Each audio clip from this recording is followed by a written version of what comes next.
Capítulo 8. A pureza de Jesus.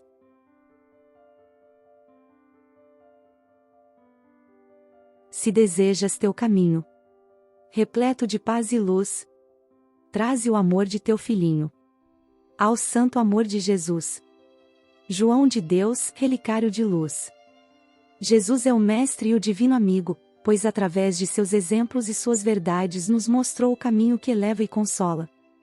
Estevão sofreu com a separação de sua família e foi lapidado no sinédrio por ser fiel ao Cristo, porém, com suas renúncias e conquistas íntimas, tem o merecimento de ser um servo de Jesus, e passa a ser o médium do Cristo, para Paulo, como vemos no livro de Emanuel, Paulo e Estevão. Um grande exemplo a ser seguido que Jesus nos coloca, é o da pureza do coração.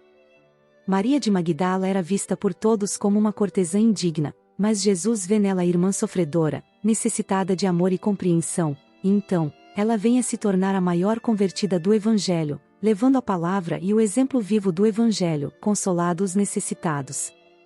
Simão Pedro era visto como um ser rude e teimoso, nada mais que um simples pescador, mas Jesus via nele o servo e amigo fiel, que vem a se tornar a pedra central do cristianismo nascente, convertido e verdadeiramente cristão.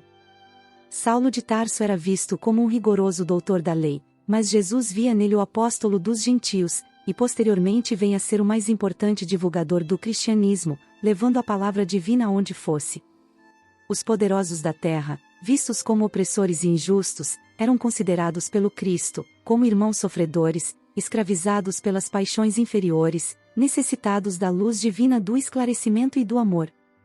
Apesar das nossas piores paixões, dos nossos piores crimes perante Deus, o Cristo, como o divino pastor, enxerga em nós a esperança de um dia sermos merecedores do trabalho no bem, nos oferecendo infinitas chances de recomeçar e aprender, até assumirmos nossa porção divina e interiorizarmos o apostolado do amor.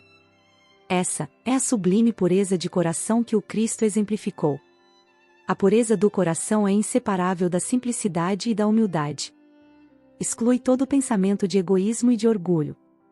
Eis porque Jesus toma a infância como símbolo dessa pureza, como ele a tomou também por símbolo de humildade.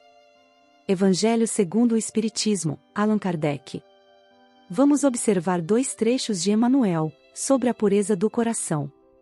Se foges de quantos se aprisionam ainda à trama do vício, a pretexto de garantir a virtude, lembra-te de Jesus que trazia consigo a pureza por excelência. Porque exprimisse a glória excelsa, não recusou nascer no estábulo humilde, convertendo a estrebaria singela em sublime revelação, sob a luz de uma estrela. Porque a simplicidade lhe fulgisse no ser, não se negou a falar com os doutores do templo, elucidando-lhes o cérebro hipertrofiado de orgulho, quanto às sagradas leis do destino. Porque fosse imaculado de intenção e conduta, não se furtou de socorrer a Madalena que claudicava na sombra, dela fazendo a mensageira da imortalidade triunfante. Porque expressasse o mais alto expoente da luz divina, de modo algum se afastou de quantos, paralíticos e enceguecidos, leprosos e dementados, se mantinham no mais baixo nível da treva humana, restaurando-lhes a esperança para a vida melhor. Porque andasse engolfado nas cogitações do reino do amor, que lhe absorviam todo o tempo no mundo, não deixou de encontrar ensejo para afagar os filhos do sofrimento e as crianças sem rumo, refazendo-lhes o caminho. Porque exaltasse o desinteresse, não desprezou Zaqueu, cujas mãos se azinhavravam na usura, guiando-lhe o raciocínio para a senda superior. Porque brilhasse, leal a Deus, não desterrou Judas, o aprendiz infiel, da escola de trabalho em que se lhe desdobrava o ministério de redenção. Porque se erigisse em baluarte de integridade e segurança, não desamparou Simão Pedro, segregado nas armadilhas da negação. E, por fim, porque se mostrasse erguido à vitória da suprema ressurreição, não se encastela nos domínios celestiais, mas volta, depois, do túmulo, ao convívio dos desertores e dos ingratos, dos criminosos e dos verdugos que lhe haviam içado o coração no madeiro afrontoso da morte, prometendo-lhes amorosa assistência até o fim dos séculos. Não confundas, assim, pureza com solidão, nem virtude com desserviço. Estende os braços para auxiliar e convive com todos aqueles que jornadeiam em teu caminho, ofertando-lhes o melhor, porque o bem verdadeiro não consiste em te ocultar do mal, mas sim em fazer do mal a lição para o bem. Emanuel, mentores e ceareiros. Bem-aventurados os puros, porque verão a Deus. Estudando a palavra do Mestre Divino, recordemos que no mundo, até hoje, não existiu ninguém quanto ele, com tanta pureza na própria alma. Cabe-nos, pois, lembrar como Jesus via no caminho da vida, para reconhecermos com segurança que, embora na terra, sabia encontrar a presença divina em todas as situações e em todas as criaturas. Para muita gente, a manjedoura era lugar desprezível, entretanto, ele via Deus na humildade com que a natureza lhe oferecia materno colo e transformou a estrebaria num poema de excelsa beleza. Para muita gente, Maria de Magdala era mulher sem qualquer valor, pela condição de obsidiada em que se mostrava na vida pública. No entanto, ele via Deus naquele coração feminino ralado de sofrimento e converteu-a em mensageira da celeste ressurreição.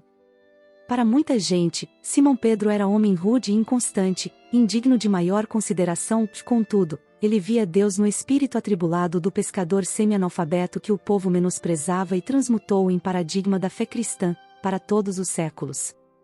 Para muita gente, Judas era negociante de expressão suspeita, capaz de astuciosos ardis em louvor de si mesmo. No entanto, ele via Deus na alma inquieta do companheiro que os outros menoscabavam e estendeu-lhe braços amigos até ao fim da penosa deserção a que o discípulo distraído se entregou, invigilante.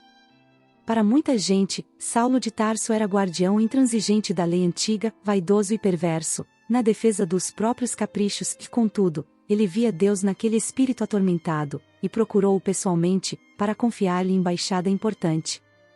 Se purificares, assim, o coração, identificarás a presença de Deus em toda parte, compreendendo que a esperança do Criador não esmorece em criatura alguma, e perceberás que a maldade e o crime são apenas espinheiro e lama que envolvem o campo da alma, o brilhante divino que virá fatalmente à luz.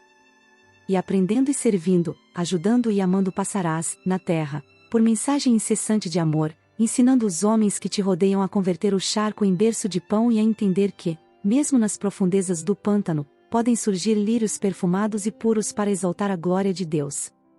Emanuel, religião dos espíritos.